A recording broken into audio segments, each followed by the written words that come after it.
Okay, Hikikomori Dragon. Hikikomori Dragon.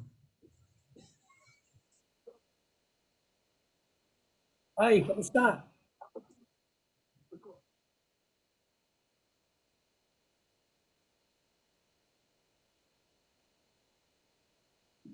Yun yung ano, hikikomori. Ayan yung hindi tayo binigyan ng permit at hinarangan ng truck at dump truck yung public plaza, yung Freedom Park. At dyan din yung pinahirapan nila si Pangulong Duterte na gumamit ng makeshift na hagdan para lang makasampa sa truck at makapagsalita sa harap ng libo-libong kababayan natin sa Dumaguete.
Okay.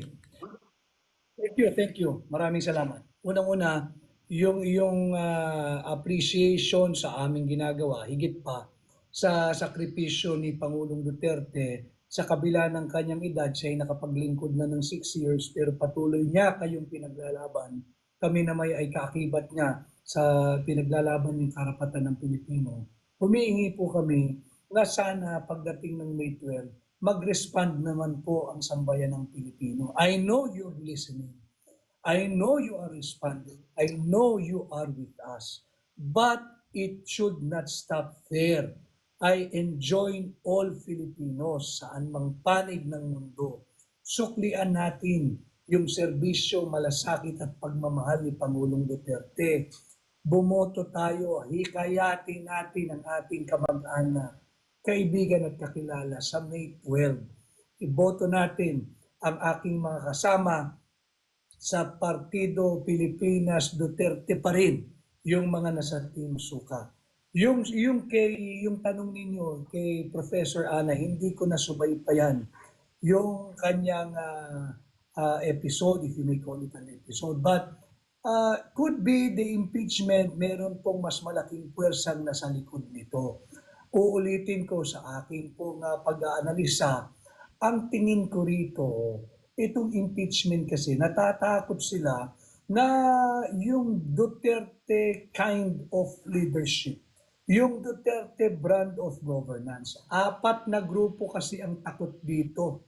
Unang-una, yung tinatawag nating political elites. Yung mga elitista nating politiko. Dahil hindi naman elitista si Pangulong Duterte, nakita natin yun eh. Napaka mababang loob, masa at makatao. Takot sa kanya at ang pagbabalik ng Duterte brand of leadership, yung Duterte kind of governance, takot dyan yung political elites. Pangalawa, yung mga drug syndicates at drug lords na kanyang binasag. Tatandaan ninyo, yung drug lords and drug syndicates, binasag ni Pangulong Duterte yan. Tumahimik sila nung Duterte administration, nung Duterte presidency. Yan, natatakot silang makabalik ang Duterte kind of leadership, ang Duterte brand of governance. Dalawa na ho yun.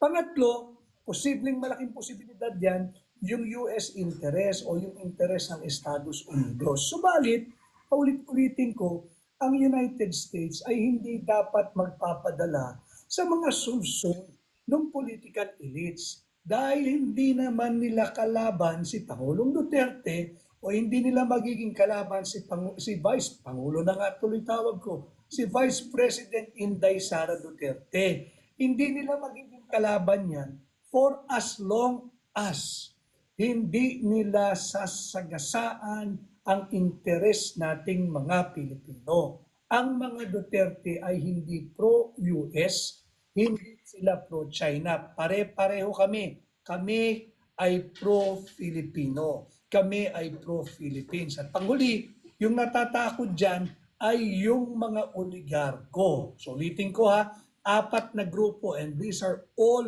powerful groups. The political elites, the United States interests, the drug lords and the drug syndicates, at yung mga oligarko.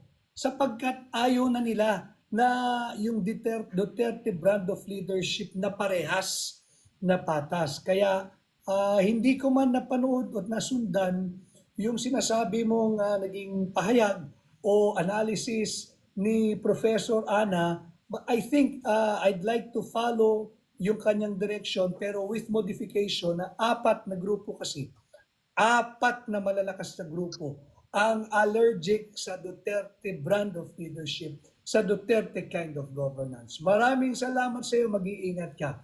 Next tayo kay Horizon.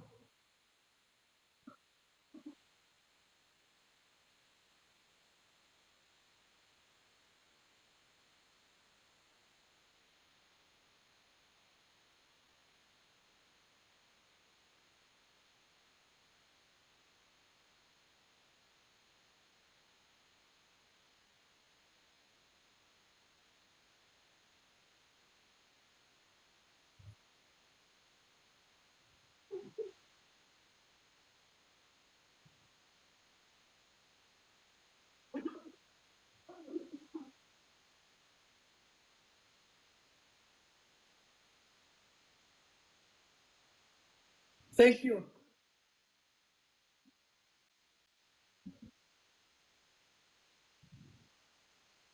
Thank you.